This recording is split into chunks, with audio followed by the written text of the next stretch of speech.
I'm ready. Let us do it.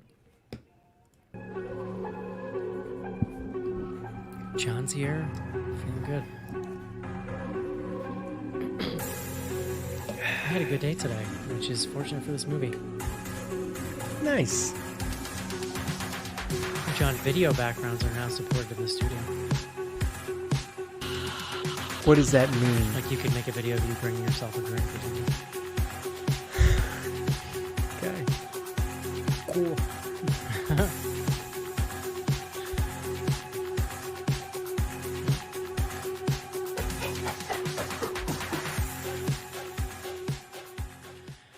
Hello, everybody, and welcome to another exciting episode of Bloody Good Horror. My name's Eric, and I'll be your host for this evening, where we will be reviewing Mr. Schnarr's staff pick from 1995. The film is called Safe, starring Julianne Moore and 20 other people you've seen and stuff. But no one as big as Julianne Moore. Those guys. Yeah. A bunch of those guys and gals. Joining me tonight, first up from Indiana, please welcome Casey. Hello. Next up from the bucolic Pacific Northwest, please welcome Ariel to the show. Hi. And last up, not bucolic, John is from New York City. It's scuzzy. Scuzzy. You're not from there. You're from Philadelphia, which is an even scuzzier place. I've now lived in New York longer than I lived in Philadelphia, so it's sort Wow. of, it's one of those like, where am I from? Which What place does do it you all feel? mean? Which place do you feel more of? I mean, this is where I chose and choose to live, so it's sort of like my home, you know. So yeah. So John, you just brought us this completely random, depressing movie to review tonight. How do you feel? I feel pretty good. I mean, yeah, always. I mean, no better than usual, no worse than usual, I guess I should say. I can't remember the last staff pick we did, but it's been a hot minute. It's probably been at least a year, maybe like very beginning of last. This is the season of staff picks, right? Yeah. Because like it's There's sort a of real like dearth of releases. At the yeah, moment. and like we had caught up on all the stuff from last year that we wanted to see, and like now we're sort of like awaiting things to Honestly, come out with this year. with the strike, we might be doing a bunch of staff picks this year. I mean, we were talking about it over text. Like the calendar's not. It's fuller than I was expecting. I think there was a lot of stuff that was meant to come out last year that got pushed because the thing that the strike did, certainly things couldn't get made, things weren't in production.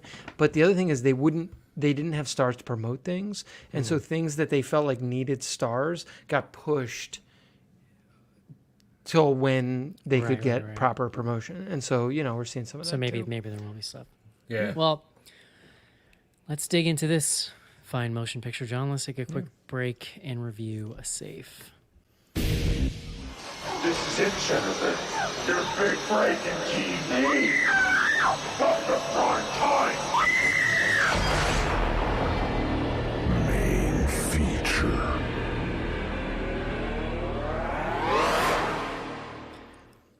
It's great timing, John. The best part about this movie is it was basically a nice little preview for you of what it'll be like to hang out with me at Horror House. You're getting a mask and like I'm walking around with an a oxygen bodysuit. tank. I'm very chemical sensitive, John. Eric, I did. I mean, we should just tell everyone. I texted because I was watching this movie and I was like, I actually didn't. Just to be clear, and I can talk about where this movie came from to the extent it's interesting. I didn't really know what it was about, and I started watching it. And I was like, oh man, Eric. I'm worried Eric is going to take this as like a personal affront to him. Like he's going to receive this as like I'm attacking him. So I'm glad No, you're it's actually open-minded about it. it's actually very interesting. So we can get into Yeah, it. for But sure. before we do that, John, please bring us the word of the day.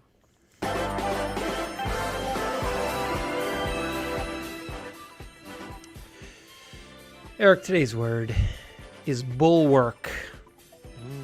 That is Bulwark, bulwark. A defensive wall, that's the first definition. A person, institution, or principle that acts as a defense. And then there's this like more sort of specific definition: an extension of a ship's sides above the level of the deck, the bulwark. Yeah. It comes to us from the Middle Low German / Middle Dutch. I don't know. Low There's a bunch German. of like Sounds hot. BOLWERK, bulwark, bowl, and work. Yeah. So there you go, bulwark. What does that have to do with this movie? Well, Safe is I think it's technically the second feature film. Maybe, yeah, I think it's second based on looking at the IMDb of Todd Haynes. So Todd Haynes, I mean, I don't know. He's like an art house auteur. He's like one of these guys who's kind of been Would around I for know a long anything else he's made? Well, so May December is the most recent thing. Oh, he did that? Okay, I was just talking about that movie. All right, I got Well, you. and that's sort of where this came from. So, like, you know, as you mentioned, this is a There's a staff thread. pick. For me, I had watched May December. I had seen, so he's done, I mean, again, he's done a bunch of other movies. He's had a bunch of, you know, sort of critically acclaimed / Oscar, you know, award recognized type films. Far From Heaven, movie Carol, Velvet Goldmine, like going way, that's, so Velvet Goldmine comes like just after this movie. I watched May December, and I was talking with somebody about it at work, a guy who has very nice / interesting taste in films, and he's like, oh, you know, I like May December. He's like, but my favorite Todd Haynes is the movie Safe, and I was like, I've never even heard of that movie, so, you know, explain. And he's like, you know, and then it was a little, you know, film snobbish. You've never heard of Safe? Oh, my And God. it's like, well, because he knows I do the podcast. He's like, Safe is like a horror movie. He's like, it's horror. It's like, yeah, you know. No, well, and so he kind of sold it. He was like, I don't want to tell you too much about it. He's like, you got to watch it. And I was like, okay, cool. And so then I read a little bit, but not a lot. And then we started talking about staff picks, and I'm like, you know, I think this can work. I don't know. I'm curious where we land because it's certainly not explicitly horror, but that's, Well, I'll say this: you I'm know. fairly positive on it, but I saw a lot of people being like, "This movie's so scary" online, and I was like, "The fuck movie did you watch? Like, Yeah. it's interesting. Like, is it scary?" Eric, we those might be a normal normie behavior, guess. normie response. This is just my life, man. It's all very familiar to me. No, and so yeah, okay. So you, as you mentioned, this is 1995. It was interesting to me that there's a title card for this movie that says it's set in 1987. So I had a moment of being, because I like kind of went in a little blind. I didn't like watch too much. Julianne Moore is a central character. She's been in several Todd Haynes films, including May December. And so I was sort of like, I don't want to know too much, but you know, it's 1995, but like looking back to a certain extent on 87 and sort of commenting a little bit on what's going on there. I'm also curious because Eric and Casey, you were talking about Wait, it having, was set in the 80s? it was set in 87. That's the year Oh, that okay, that makes a lot of the set design and the costume. Yeah, because Yeah. I missed Right, that those title workout card. scenes. I was thinking It's the same also- thing. It's also really interesting because people were not making movies about the 80s in the 90s. Like the 80s were so like gauche in the 90s. People were just so above it. It really was not until the early 2000s that you started seeing 80s nostalgia. Like, well, really, and I mean, we not can that talk it's about it. Like, nostalgia, but you know what I mean. the number of themes that got touched on in this movie, obviously, some of them were very relevant. I mean, It's obviously, they're relevant. shockingly prescient. It's crazy how relevant they are to today's Today. time. Yeah, Yeah. and that was the thing that my buddy at work told me when he was talking about this movie. He's like, it's crazy how relevant this movie is and what we can hit on it. But in any event, so that's where it comes from. I don't know. That's the background. What do we want to hit the like plot to the extent? A little bit, yeah. Yeah. Julianne Moore, she plays Carol.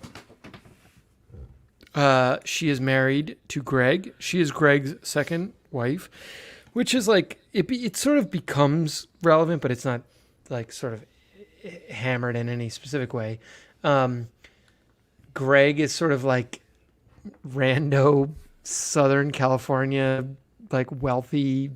Do they say what he does? He's like he No, does it's hilarious. deals. So he's played like- by the dude from Candyman who plays the exact same role in that movie. yeah. Like, Yeah. he's a little less of an asshole in this movie, I guess. which is not saying Xander much. Berkeley is the character, is the actor's name. No, he's great. That Like, he dude, was just- he's a he was just character born actor to play genius. prick husbands. Yeah, Yes. Air Force One. I've never seen that.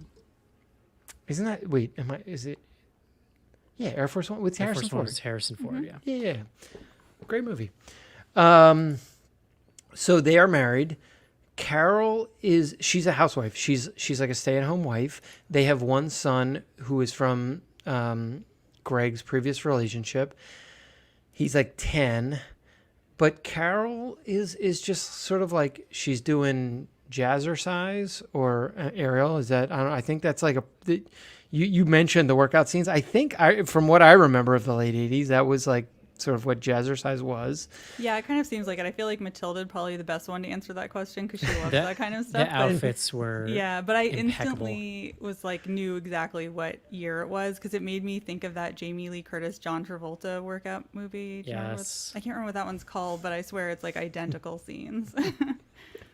Oh, Yes. that movie's got a great title too. I wish I could remember it. She's doing that. She's like decorating their home. But that's sort of like the extent of her life. And she starts to have some like physical ailments, right? Like, so it sort of starts with like she can't sleep or like she's having sort of sleep disturbances. But then she's like, she has headaches. She's like slightly congested. And it just sort of like compounds very slowly over the course of the film. But by like, I don't know, first act, she is starting to realize or think that she has, and you guys will have to keep me honest, like she has like environmental syndrome, or she's Something like that, yeah. she's allergic to chemicals that are in her environment. I think they call it chemical sensitivity, right? Yeah, there's like a It couple reminded me different- of Better Call Saul, even though that's electricity, but it's very similar in the way it's like presented to you. Yeah, I mean, so she's experiencing this. There is, she, finds a support group, and that support group, she then moves in with them. Like she moves to a physical location with them, and then that gets more extreme over time. And then there's this very gradual, I don't even want to say unraveling, because the character of Carol is like very consistent in my mind, at least throughout this entire experience. And any one thing that's happening, you don't necessarily think she's insane. But Yeah, she never melts down. She's just kind of in a daze, and she's trying to figure out what's wrong with her, and she just keeps pushing to figure it out. And this film, it's clinical is not the right word, but it is a very photorealistic lens on her life to a certain extent, and you're just sort of like following her through these different segments of this journey that she's on. Love it. Casey, what did you think? I had never heard of this movie coming into it. When Schnars hit me up to look for it, to find, help him source a copy. We dug around. We finally found a copy for Schnars. I had looked at the IMDb when he sent it to me. I did, verified I'd never seen it.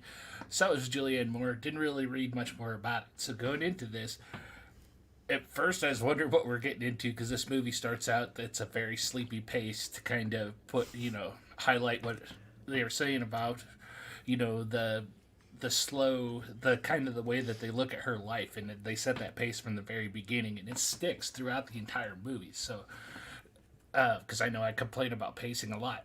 Once you get used to that and you start watching this unfold, it's just kind of fascinating to watch in the opening part as her symptoms start to come, and it's really presented very well by, pretty masterfully by Julianne Moore. I think is really good performance on her part, and it really kind of sucks you into it. And then this movie makes a hard turn into like, whoa, what's going on here? As she starts to getting into the tests and starts to digging into more of what her ailments could be. And so by the time we get towards the end, is where I think you get a lot of the horror elements to this movie start coming in as she gets off into this retreat that's sterilized and whatnot. And then you see the way that she's treated there because she feels alienated in her regular life. And part of this is her escape to try not to feel alienated because of her illness. And she still gets alienated because of the illness, which is got to be traumatizing for somebody. And you watch the horrific elements of that, and there's some cult aspects that come in here that I think work really well. So this is a very sleepy movie as you watch it, so you got to be prepared to go into it, but it's fascinating to watch it play out. It's a movie, I can't say that I loved it, but I really enjoyed it, and I'm really glad I watched it. It's a strange movie to me. It just feels like something we haven't covered before, or that I haven't really seen something like it before. Ariel? Yeah, this was an interesting one for sure. I had no idea what to expect. I didn't even read like a one sentence synopsis. I just went in completely blind, and I feel pretty mixed about it, if I'm honest. Like, the first hour of the movie, I was positive it was heading in like a Stepford Wives kind of a direction, and then obviously it veers in a completely different direction. I mean, there is some of that elements about like how she's treated in her marriage and by doctors that's very Stepford Wives like, but I don't know. I think there's amazing acting. The cinematography is really beautiful. Like Casey was saying, it does have this kind of hypnotic pacing to it that, you know, gets you kind of lulls you to sleep almost like while you're watching it. But I think for me, like the act of watching the movie, I enjoyed less than I did the themes that it explored. I think it was really interesting. They brought up AIDS a few times in the movie. And I think because this was made by an out gay director and it was made in like the mid 90s, I think it's interesting to look at the film where even though that's not what she's suffering from, Carol, the way that society is like treating somebody who's sick or disabled is very much, it feels very much like an allegory for the AIDS crisis. So I thought that was interesting. I think also like my other problem is I understand why Carol is sort of this like empty shell of a character in a lot of ways, because these like societal expectations of how, you know, and the way that she's been treated kind of have created this situation where she's like trying to be this perfect wife and can't live up to it or whatever. But spending 2 hours with her as a character when there is barely a character there, I found to be trying at times personally. So I don't know. It was successful at making me really anxious and uncomfortable like a number of times throughout the movie. So I'm not sure. I guess I don't totally know how I land on this one yet. John? I think that's what you were supposed to feel, actually. It's like uncomfortable and anxious. Yeah. To me, Arrow, the point you made about like the sort of like things that it made you think about and the way I feel about this movie after watching it versus how I felt watching it are you know, pretty impactful or pretty different, I should say. Yeah. The it is gorgeous. Like it's just like it's one of those things when you watch a movie that's just made by someone who has such a affirmative sense of how they want to make something, like what they want it to feel like. And you know, he wrote and directed, Haynes did. I didn't look at who the cinematographer was, but the cinematography is gorgeous, and it's not anything like super complicated. Like there's no effects in this film. It is just like people in spaces. Well, for starters, it was shot on film, which we always have to point out. No, Makes a huge difference. Well, But totally. So there's so much attention paid to the set design in particular. But if you read, I don't know, did you read the Wikipedia, John? I didn't. No, I didn't. So they mentioned that they intentionally shot it with no close-ups because they wanted you to feel disconnected from everyone. That's and even interesting. people in scenes oftentimes feel miles apart while they're Yes. talking to each Yep. other. No. I mean, I clocked a little bit because it is a movie that holds you at it. Like it is not disorienting. It's not the right word. It like wants you to feel like you're watching something. There is a lot of sequences of her, Julianne Moore, moving through space or you know, moving through a still frame in this film that feels staged, but it's it's also naturalistic in a way that, is different from a stage setup. I don't know. It is like, so you feel like you are experiencing something with someone, again, who had a very interesting, compelling idea for what they wanted to do. I don't 100%, like, I still have not fully processed, like, to me, there's this fundamental question of, like, is there anything actually wrong with her? I think fundamentally, yes. Like, You would she ask that question, Jeff. no, but like, she's clearly having a physical response. But like, are we to believe? I actually don't know, and I'm very curious what you guys think. Does Todd Haynes believe that chemicals in the environment are bad, like at this like at some level Well, that they you're need opening a up a response? whole can of worms. Can we Yeah, I table don't that for a know. second? Because I have Yeah. a lot of thoughts on that. but I'm I sure you wanna- do. No, but my point being, like,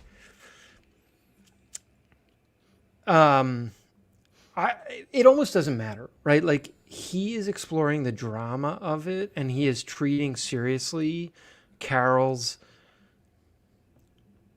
journey. Yeah, I think so. and It's definitely where this movie goes, like, we'll talk about the end. Like, it's not like I kept waiting for there to be a moment. There's no moment.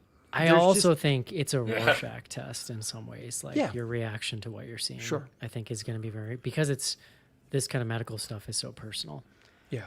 I think Schnars, like, did you read the Wikipedia after watching this? No. It's Well, just- There's interesting parts in that Wikipedia article too about how Todd Haynes came up with the idea of this movie too, where they talked about I think he talks about this chemical sensitivity in an article somewhere and kind of got fascinated with it and dug into it and went to hear a couple people speak about it and whatnot, which kind of built his interest, which evolved into this movie. I mean, again, we'll get into it. Like, this shit, Yeah. like what it was in 1995, it's like this times 1,000 in well, 2024. and this is why it's so interesting. Like, so my ultimate take on this is that it's a really compelling, well-made movie that's not super enjoyable to sit through. It's like I remember feeling that way about Mother. This is not like Mother, but I felt similarly at the end. Like, that was really fascinating, and I did not really enjoy sitting through it. Like, it's a trial in some ways because it is so dour and grueling, and you were just going through this experience with her. But there is something like really compelling about it. And like I couldn't tell you what he intended at the time. Like, it's almost kind of irrelevant to me now because it is so fascinating through a 2023 lens. And like, sure, in the movie it's like chemical sensitivity, fine. But again, it's a Rorschach test, right? So like, I'm a person, I literally was brought to the doctor as a child to look into whether or not I had chronic fatigue syndrome, which they mentioned by name in this movie, and was in the 90s was like a hardcore catch-all for like, I don't know, I just kind of fucked up. Like, I don't know what's wrong with this person. And then in later years of my life, developing like autoimmune disease or like discovering it maybe. And so that was my immediate connection to this film was like, there's not a lot of good science in autoimmune disease. Doctors don't really know enough about it. The science is so new. But meanwhile, you've got millions of people across the country suffering terribly daily, and you cannot get help. Like, the few interventions that they have are only for like really extreme cases, but and come with a lot of side effects and really fuck you up. But meanwhile, like, there's a lot of people with mild to moderate autoimmune disease, myself included, who you're just kind of left in the lurch to figure it out yourself. And not everyone has that. So that's what I connected to, was watching her. Like, she won't give up, even though she's hitting roadblocks and even though she's got this like unsupportive husband. And even really if you, quick, I actually feel like the husband was like pretty supportive. No, I think he's like, that's what I'll say is like, he's trying to be supportive, right? Yeah. No. I mean, he's doesn't clearly understand. not. He's not. He doesn't understand, but It's the he's best there. he can do, which is not great, but it's also Yeah. not the worst. Like, Yeah. you know what I mean? Yeah. But it doesn't necessarily make her feel supported, I don't think, the way he's No, acting. because he supports her and like goes to the retreat, but at the beginning of the movie, he's like incredibly dismissive. Oh Dismissive. no. And Yeah. wants her He's to horrible see a in the beginning. psychiatrist because But both like- he and the male doctor don't buy that she's actually got something going on with her. It's I think that infuriating. what this film, well, the thing this film is playing with that is so interesting in the lens of now is this idea of like there being something about modernity that's making people sick. And, you know, those types of illnesses, which are kind of mysterious and hard to diagnose and hard to treat, they can lead you down the path of like charlatans and people who are trying to exploit you. Other people that are going through the same things that are well-meaning but are maybe like misguided in their own way. Like you can find treatments that will hurt you. You can find like there's just some of the most poignant stuff in the film is how she reacts when she gets to that place. Like she breaks down in this one scene. It's just because she finally feels seen in this place. Like I've had emotional reactions to doctors who just listened to me, had no answer, but like just humored me for 30 minutes and listened to me. You know what I mean? And so that was like, I really connected to that part. But the one other wild thing I wanted to bring up was that like, I don't know what in 1995, Todd, I couldn't fucking tell you what he thinks about any of this because it's so hard for me to see it like not through my lens. Sure. But what's fascinating is like, okay, definitely the group is pretty cult-like, right? There's a lot of like the way they're speaking. They've got this like specific language. It's very flowery, like totally. You never see them do anything like overtly bad. It's just kind of like kooky. But also the one lecture the guy is giving, like really all he's talking about is how emotions can affect your central nervous system and your immune system, which is actually like is funny. I could see how in 1995 that sounded real kooky to him. That's like pretty well established science now that like stress can impact and cause illness, right? But it's funny to see it presented as this David Koresh dude. I mean, that's not exactly Well, what it is. I actually But- don't know that you were meant to see him. I mean, he was charismatic and he was. His weirdness comes later to me. Yeah, I was gonna say like in that sequence, he's and there because you're obviously your radar's like, oh, they're gonna do some weird sex stuff. It's like Yeah. that woman gets up and she's like, no sex stuff. You know, it's like I actually And feel I- like it's. Actually, to the credit of the movie, like he just made the decision to make this ethereal. Like nothing kind of happens. Yeah. She doesn't find an answer. It doesn't turn into a movie at the end where like, because in a movie, you know, I'm using air quotes, John. Yes. In a movie, this guy would turn out to be some evil cartoon villain, or she'd have sex with James LaGrosse, and like that would be the whole plot.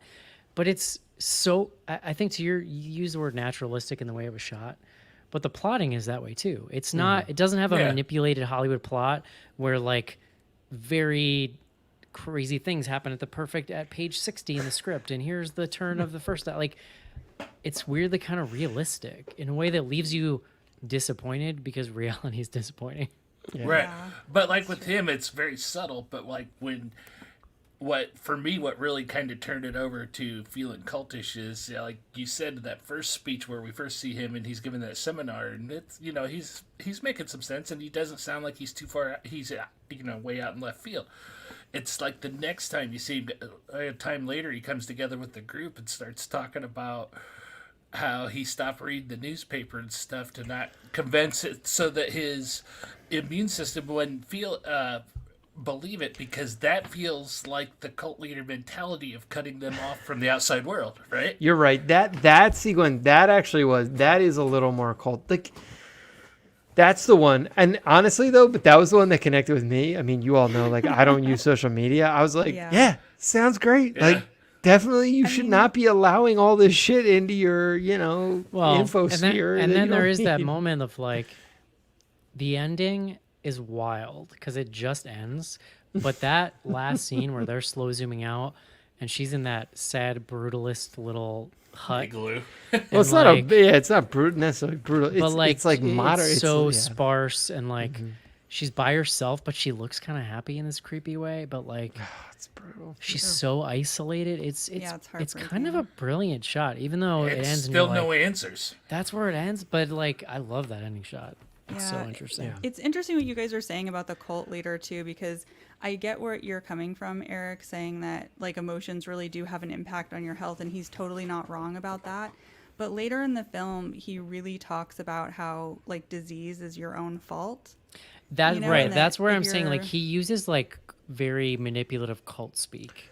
But it's Yeah, because subtle. saying that like your immune Yes. system being damaged is your own fault, I feel like that's another place where I saw him making commentary about the AIDS epidemic, just because like the idea of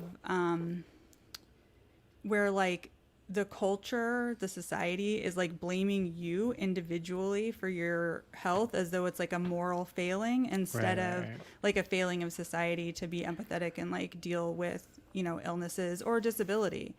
Right. So That's where I was getting like confused messaging. And again, confused intentionally. I would argue because like these people, they're all brought to this place. They're told they have a like specific sensitivity to chemicals and like the environment.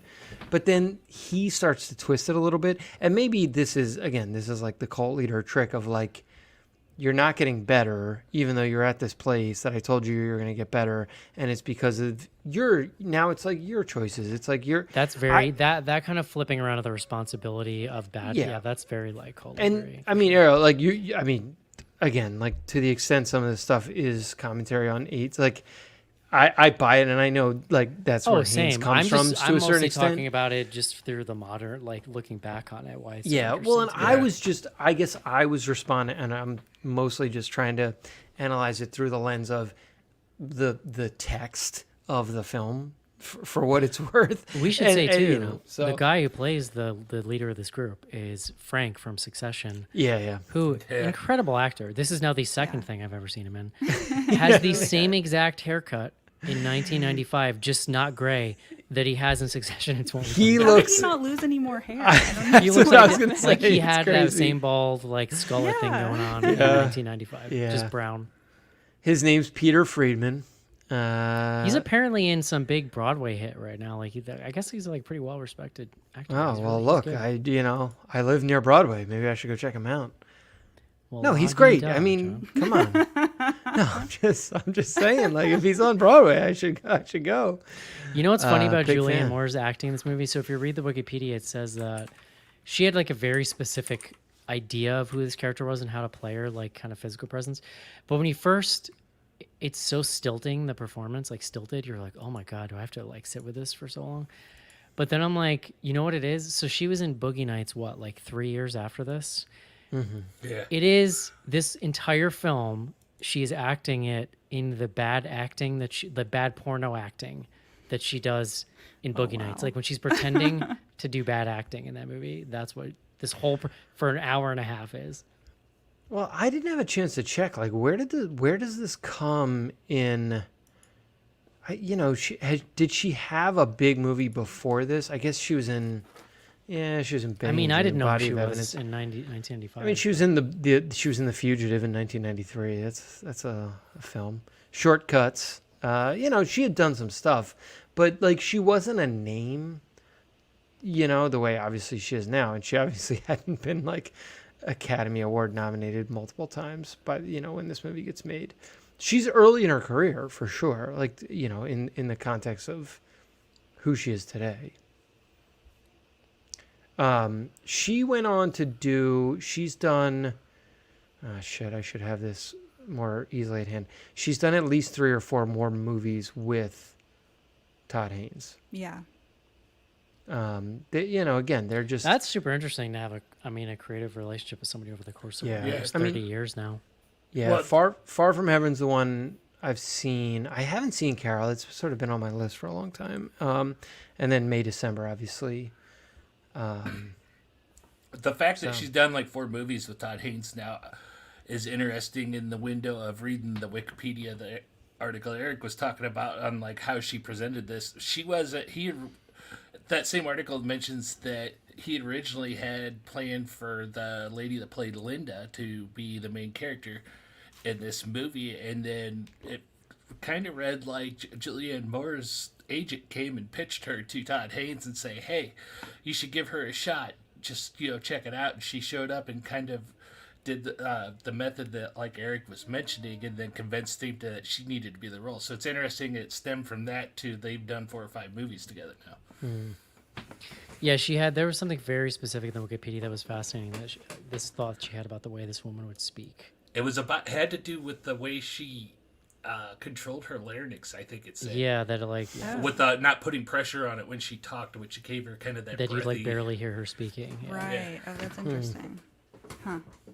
Yeah, I guess, dude, this movie too opens with the most depressing sex scene I've ever seen in my life. Oh, Right? It's so awful. we didn't talk about it. I was That's so another reason She's the husband so- is a jackass, though. 'cause, She's like, so he does not disaffected, give a and she's shit. just like, yeah, and like, Guys, then he can we talk finishes and about- wait, she pats him on the back. I know. But hold on, his performance, the back Yeah. muscle work that he is doing there, I was like, holy shit. I was like, do you think they edited this? Like he's doing these like It's pretty explicit, even though it's not visually like it's not like you're seeing. no, anything, but he's doing these like there's like muscle spasms that extended. are It's happening an on his back, extended and I'm like, scene, wow, like he is really he's working it. You think he was method acting that one? I mean, I hope not. Yeah. But yeah. But it's the perfect scene to set up her life. It and how, is. like, Well, yeah, because disaffected it's she really is. showing, like, one, how she's treated, right? And, like, the expectations that he's putting on her to be, like, this perfect wife and mother, where when she gets a headache, he's, like, so angry with her, even though that sex was pathetic.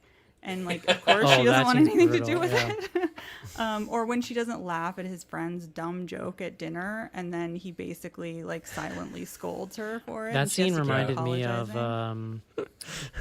we just watched that movie with Mark Ruffalo. There's that whole dinner scene. Oh, What was poor that movie? things. Where he's, Yeah, like, Poor telling her Things what plays she can that- say at dinner.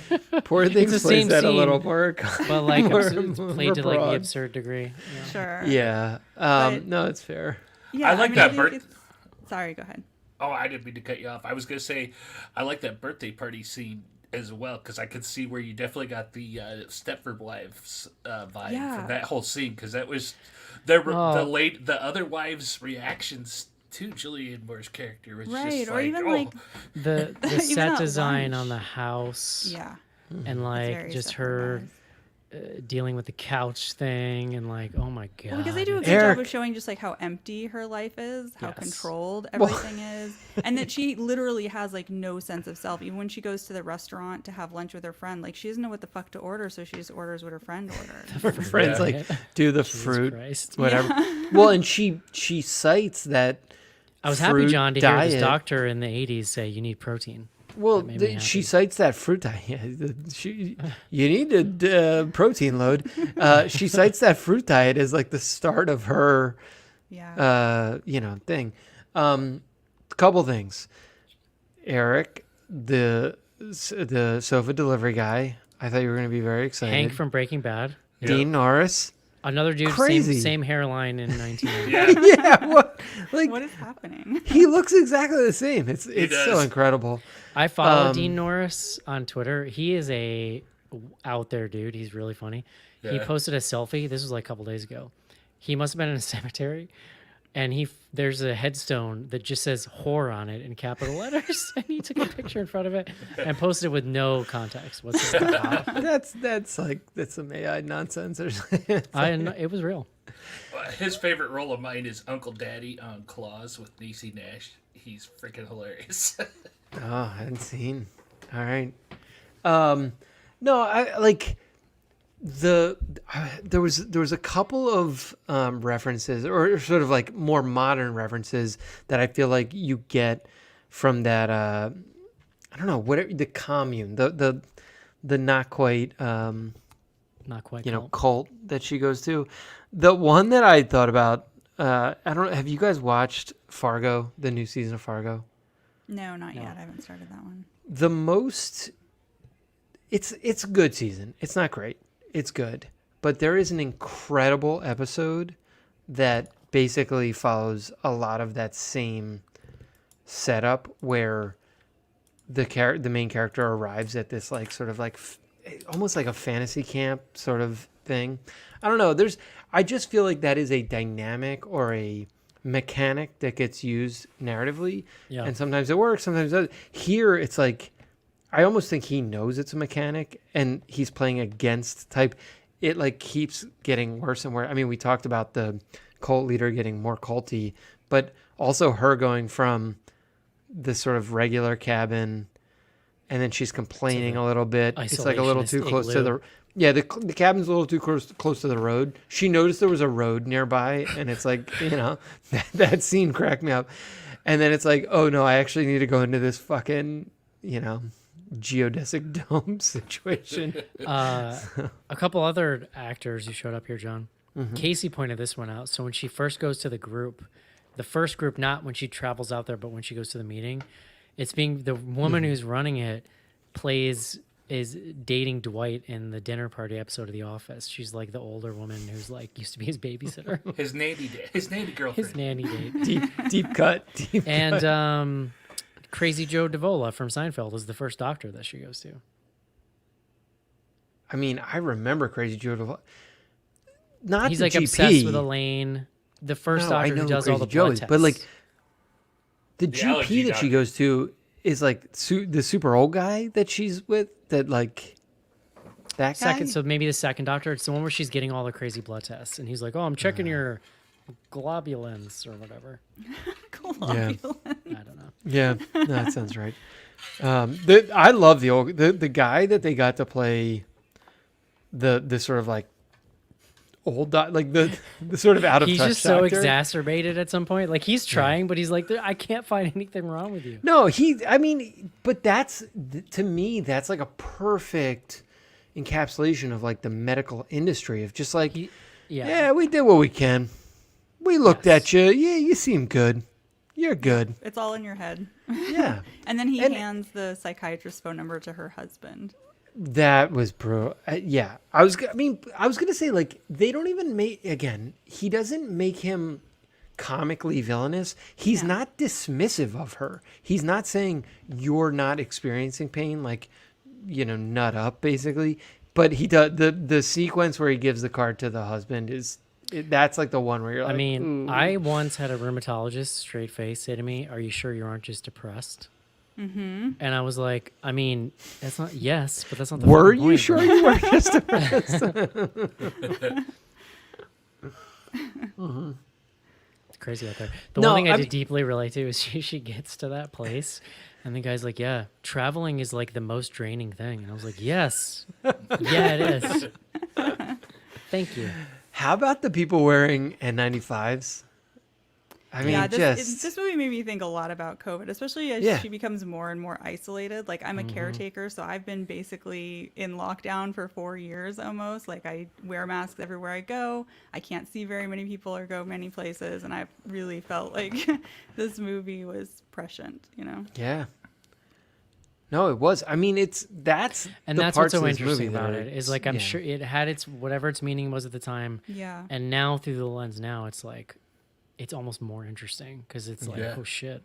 Well, even outside the direct chemical sensitivity, what popped up in my brain is like you see these articles about how there's more cases of, like nut allergies showing up in children, and even like to the extent of autism and stuff like that, where the numbers have spiked over years. It's the same kind of correlation as far as how it grew in this movie.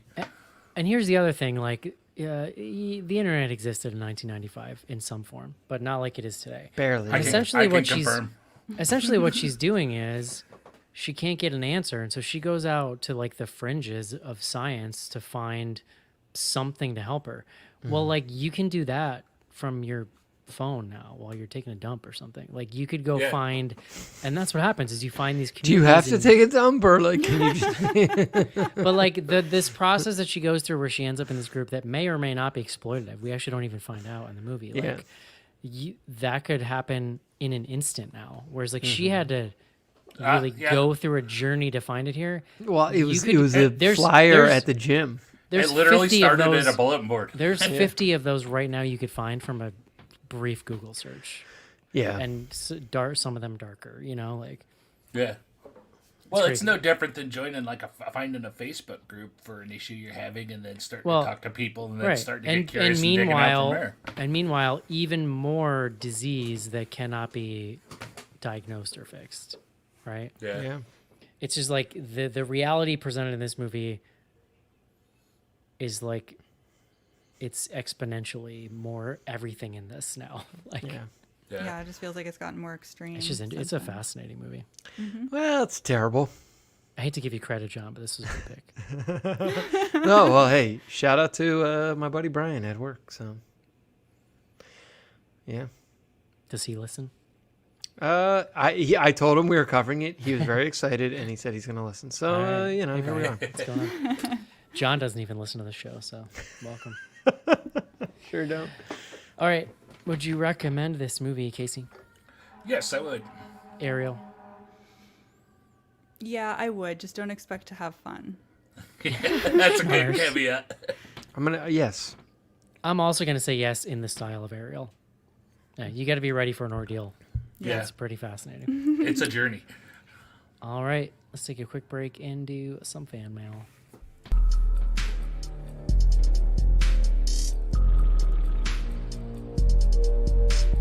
Send feedback to info@bloodygoodhorror.com or on Twitter using hashtag AskBGH. Join Patreon to get back episodes and much more.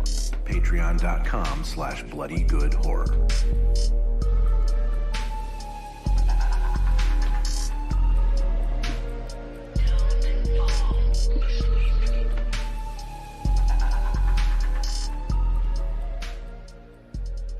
I just went to a new rheumatologist, actually, and he was great.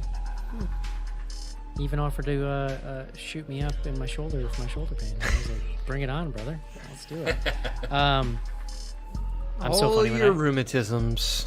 Dude, it's wild going to a rheumatologist like when you're 40 because everyone there is 90 and they just look at you like, what are you doing here? Oh man. And but I'm so funny when I go to the doctor now. You want a picture of that, John? I'm just like, I take one breath and I can give you my entire medical history in under 10 minutes. And it's like, all right, what you got? You're up. They're like, chill, bro. Chill. John, please tell me that you've heard about these dudes who died in the cold after the Chiefs game a couple weeks ago. No, they're not government agents No. that So are here's what collaborating happened. with Travis Kelce. These and- four dudes were hanging out partying after the Chiefs game 2 weeks ago. And then my dog is dying now. Jesus. I was wondering what that noise was, but there we go. Basically, this guy claims his last memory was his friends leaving his home, and then he like basically blacked out and passed out. These guys were missing for 3 days, and all their loved ones were like calling this dude and being like, "What's going on?" Like they never came home, and he's like, "I don't know, they're not here, whatever." Finally, one of this guy's girlfriends goes over to his house, and all the cars are still there. And then she walks around the backyard, and the three of them are frozen dead in the backyard. Stop it. No, It it's was- true. I don't believe this. And it's story. not being investigated as a homicide. Police are like being very clear about that. But these dudes royally fucked up. Like they were on some kind of whatever drug they were on. Sounds fun, but like, yeah, What? Yeah, it actually happened. Like he's not. the guy bullshitting checked you. himself into rehab today. My God. Isn't that fucking wild, dude? Yeah. It's not good. How old were they? This article does not say. They look like Jesus. 30s. Wow. Okay. Old enough to know better. Oh yeah. I'm searching it now. Okay. Yeah. Here we go. Mysterious deaths. There we go. No evidence of foul play. Cool. I'm gonna read about this afterward. Okay. Great. Cool. Well, I just want to play a little round of catching John up. on the Don't internet. worry. The New York Post has an article on it, so I'm gonna get it. I'm gonna get. You know what that. I learned, John, from our Slack friends today? A cool thing that I didn't know about. So I was trying to find the name of an old kung fu movie that we had on VHS when I was a kid. That I could, all I could remember is that this guy learns some technique where you like do finger strikes, and at the end of the movie he pops someone's eyeball out like with his thumb or something. Did you just I was like- Google finger strikes plus Well, pops no. eyeball Well, here's out the at end of problem: is I movie? thought it was a Bruce Lee movie. What I discovered, and then this was explained to me by Joe and some other people on Slack, is that there was a whole cottage industry of rip-off Bruce Lee actors. Yeah, that makes So sense. the actual guy who started this movie was Bruce Lee with one E. Stop. That's what it says. What's the name of the movie? The name of the movie, it's like Bruce's Death Fingers or something like that. It's Oh, also that just called sounds Death terrible. Fingers. Okay. Yeah. All right. Bruce's Death Deadly Fingers. Fingers. This is Really? deadly fingers. And they keep referring to the Finger Book, which is this book Christ. holds this ancient secret of this like finger technique. Yeah. Could have used that in middle school, John. Yeah. It was. Then I watched it, and it was funny. The fingers were less compelling than you remembered. Next, we got an email, John. info@bloodygoodhorror.com. This is from James. It's my As son's movie, name, James. the title of this is movie mashups ? As Okay. movie studios run out of new ideas, is it inevitable that we will get movie mashups? Will 2025 bring a film where a car chock full of drugs breaks down in the woods and ends up getting a bear pregnant? Yes, folks, I'm talking about Titane Bear. Okay. There you go. It's a He real felt women in compelled to horror send me that crossover. I like it. from his Yahoo account on an Android, for the record. That sounds like fucking AI generated content right there. I'm kind of Oh on my board. god, how did I never think of generating user emails from AI? That's amazing. I mean, James, a likely name for AI. Sounds right. Caitlin from Kissimmee. This is a trip, this one. We're on an Impractical Jokers themed cruise. Terrible. Those words don't even make sense to me. Yeah. And they use this word, John. You could use this word since it was not. Wait, I think she's probably drunk since she's on a cruise. John should use this word since it was not what I was expecting and fun to say. John should try to make that happen more. What is the word? The word is sardoodledom. Oh, no, I've never heard of that. SARDOODLEDOM. Mechanically contrived plot structure Oh, I and see it. stereotyped Okay. or unrealistic characterization in drama, staginess, melodrama. For example, if you watch a soap opera episode where the characters are melodramatic, the plot twists were completely implausible, and every scene was filled with over-the-top emotions and cliche, then you can say that the soap opera is a perfect example of sardoodledom. Named after French dramatist Victorien Sardou. There you go. Yeah. Okay, Origin cool. That's a French. great word. Never heard of it, but cool. I don't know Maybe why she anybody maybe would she's go on a totally cruise, John. sober and just learning a lot on this cruise, Eric. I don't know what you're talking about. You cannot tolerate cruises sober. That much I know. Caitlin. All right. No, it's true. You have to drink the alcohol to combat the viruses you get from the food. To combat the Ebola you're going to get on the cruise. Yeah, exactly. Montezuma's Revenge. It came out last Friday. I'm going to plug it up, John. A new episode came out, but you can ignore that one. Just go listen to the one with me.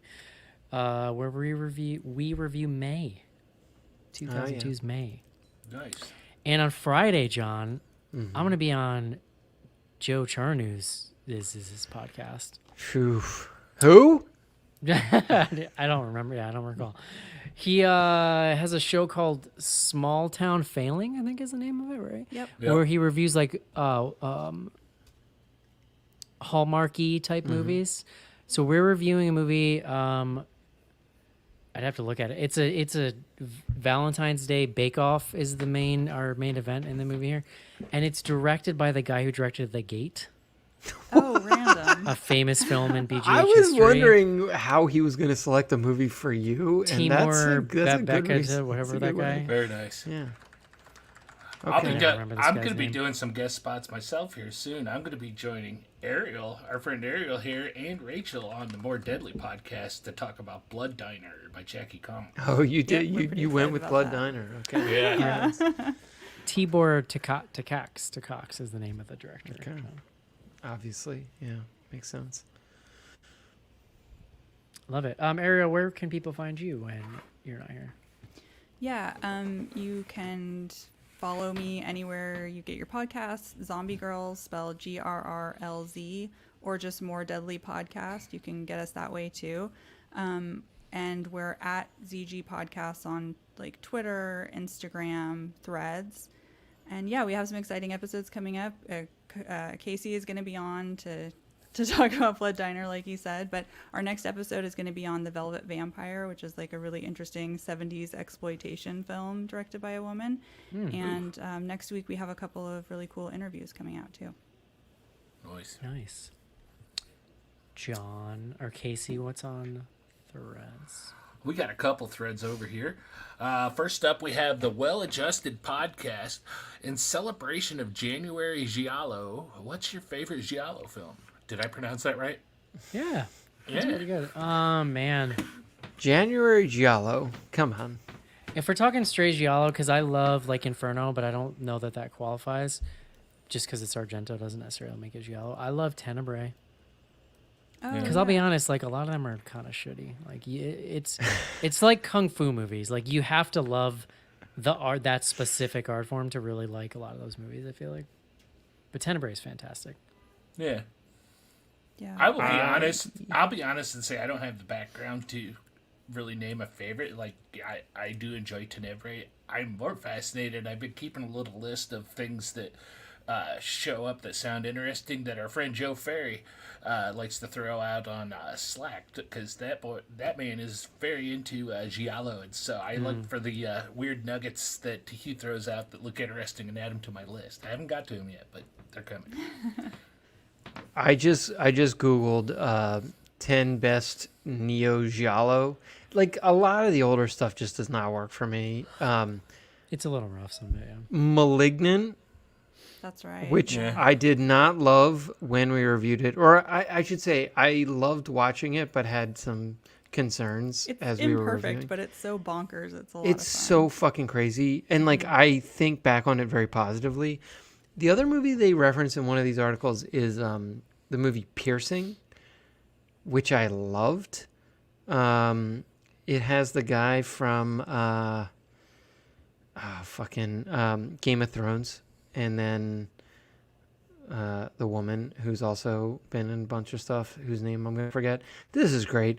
Keep going. I'll come back. I've seen a few of the other Argento, like I've seen Cat o' Nine Tails, and I've seen Four Flies and Grey Velvet, and like, they're fine. I was kind of in a Argento completist phase at the time, but I didn't really love them. It's Mia Wasikowska and Christopher Abbott. Oh, Do you guys remember this movie Piercing? No, I don't. He like hires but I her like her as a lot. Eric, we watched it for the pod. You've definitely seen this movie, but Oh, damn it, it's John. You asked me to Google it. he hires her as like an escort, and then there's like some weird sex stuff that goes on. It's not a giallo in the like classic narrative structural sense. It's more visually, I think, is how this is. I don't remember this at all. Oh, it's a The fun name is vaguely familiar though, but I'm looking at the description right now and I have no idea. All right, next up we have goodie. Grand Old Pukers. Do you think Michael Myers gains temporary super strength from eating dogs like Popeye does from eating spinach? They both only have one good eye, so the science checks out.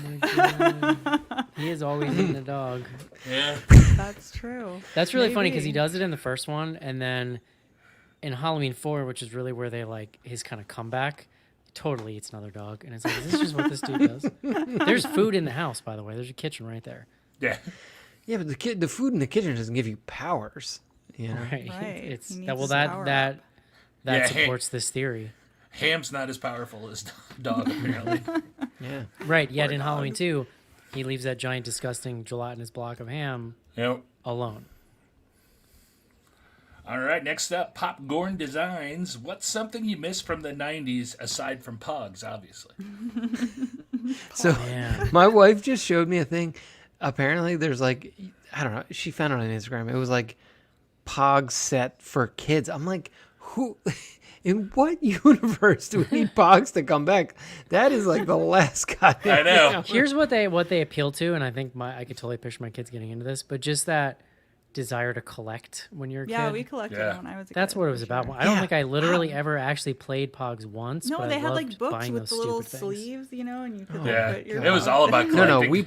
we played. We used to play. Yeah, I there was a comic book shop that we used to go to, and we would do. There would be Magic games. There'd be Pog games. I mean, it Dude, was I like- loved Magic when I was a kid. I was so into it. Yeah. Terrible at it. Just awful. But I mean, Yeah, I still I play played them. I'm not very good. I played Pogs once or twice back in the day, but my reaction was, "What's the point of this?" Yeah, it was really dumb. It was really dumb. I mean, it's But like even with the marbles Magic, or it was much more something. about collecting. I just love the artwork. Yeah. It's kind of like, I mean, it's still around, but the artwork is so homogenous now. It's not fun. Do you mean Magic? Magic's still very popular. They're I doing don't, fine. but I worry hate the about art. Magic. What I loved about the sets in the '90s was like every artist was just off on their own shit, like just Yeah. making completely random stuff. Now it's just like this has got a corporate style to it. It's not fun. You've really run with this question from the Pog setup. But Yeah. What Wait, was your what was- go-to it was 90s about other- drink? How about a '90s drink, John? I keep seeing people. Ecto Cooler or whatever that one was. It was like Yeah, very Ecto sweet. Cooler Ecto was Cooler good. was very good. That was very Also, good. the Slimer fruit pies or the Oh, custard that's pies right. That were Ninja with the Turtle green pies. filling. Yeah. Yeah. So gross. All the Pies shit are I pretty ate in the '90s is like mostly like I love Dr Pepper. I loved it back then. I love it today. It's just Remember those little juices that came in the barrels, plastic barrels? Yeah. yeah, it but was, like, those had to pure predate sugar. the '90s, right? Well, that's That fine, wasn't like John. a 90s I had them thing. in the '90s. Yeah. You remember them from the '90s. That's all that matters. That was like the kind of thing from like the '50s. I feel like. Well, do you remember the squeeze bottle juices that had like the monster faces on them? Yeah. Squeezers. Yeah, something like that. I don't know that I remember those. I don't think they were around for very long, but Yeah. It was a similar kind of juice to the barrels. Mm-hmm. Little wax. Well, I remember bottles. the wax things. Yeah, they were so frustrating because like you just get like 3 drops out of them. Yeah, but then you got to chew on the wax, which I loved. How about wax vampire teeth? Just vile. It's like it had like a slight hint of flavor in it. right? It's like you were like Somebody convincing waved a yourself chair. that Just it enough tastes sugar good. to keep you going. Yeah. I'd make a lame joke here about missing my bachelorhood from the 90s, but Colleen and I met in 93, so we were together most of the Damn. 90s. Casey, that's crazy. That's incredible. Yeah. All right, next up, the drummer from Foghat. Just wanted to tell Eric his quick little story about being named the Student of the Month and getting detention on the same day made me laugh a lot more than it probably should have. I may or may not have peed a little at work. Any of you ever squirt a little pee out from laughing too hard? in Like public? it is. It's just funny because it is so amazingly on brand for my personality. I'm an enigma, John. It established the Eric character, and here we are. You know, And it was real. 30 years later. There's a truth to it. Yeah. All right, this last one comes from a new threader that we haven't heard from before. This is more of a statement than a question from James Earl Ballinger. I really did not like this movie when it came out, but I watched it at least 3 times just to get it. I'm not sure that I like it now, but I do admire what it is trying to communicate. I feel like Which that I kinda think sums is- it up. That's a pretty. I think that's where we all come in. yeah. pretty fair take. Yeah. And that's it for threads. I only watched it 4 times. So take that, filmmaker. I mean, 3 times is, I'll give James credit for watching that 3 times. That's impressive. a lot of work. All right, let's see what we got on Instagram. Just a couple things, quick things here.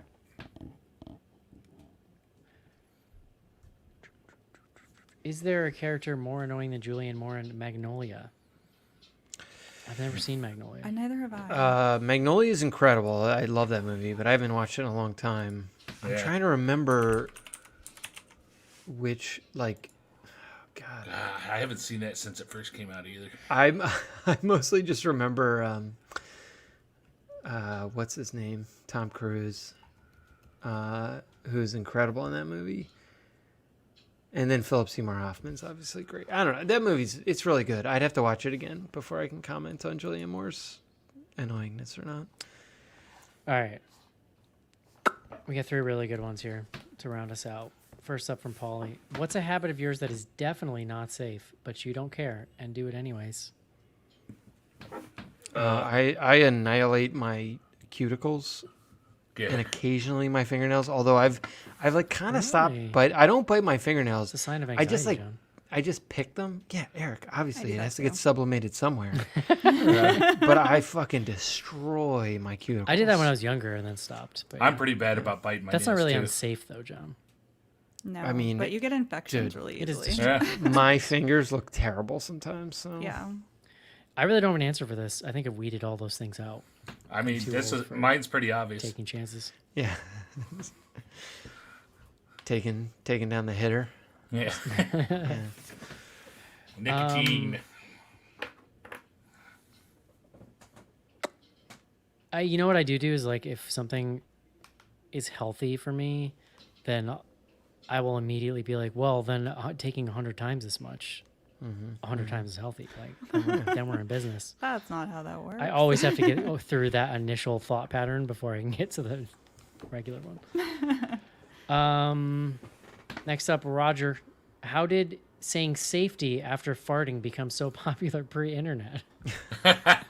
Do you remember this, John? So the deal was that if you farted, your friend could punch you. Yes. But if yeah, you said obviously. safety, then they couldn't Yes. punch you. Yeah. For some I don't reason? remember No. that. Well, Well, you were a Ariel, girl, this Ariel, was that's this why. is more of a it's more of a young man's game that was Yeah. played 100%. That yeah, that's obviously what it was about.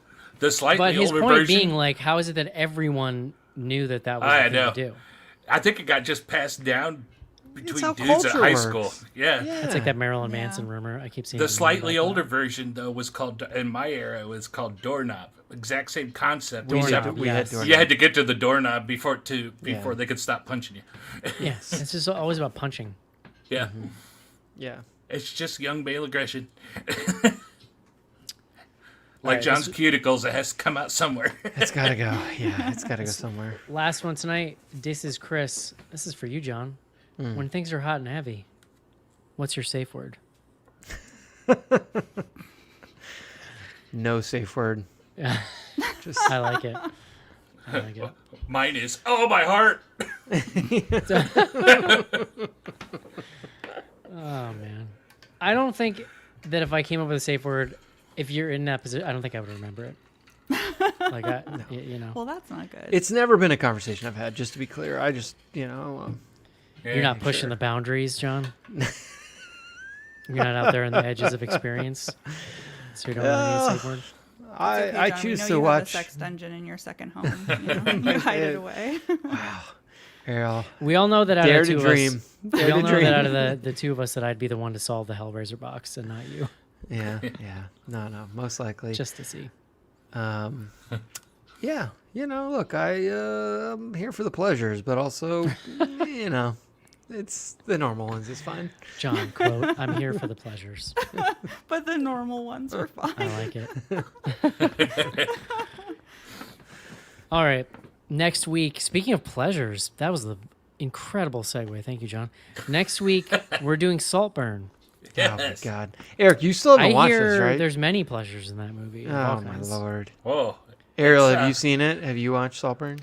I have, and I wrote like a bunch of articles about it too, and like compilations of interesting TikTok videos of people reacting to specific bathtub scenes. So Yeah. Oh, I'm there's very curious to hear what you there's guys so think many about scenes And, to react to. Our friend Caitlin is joining us.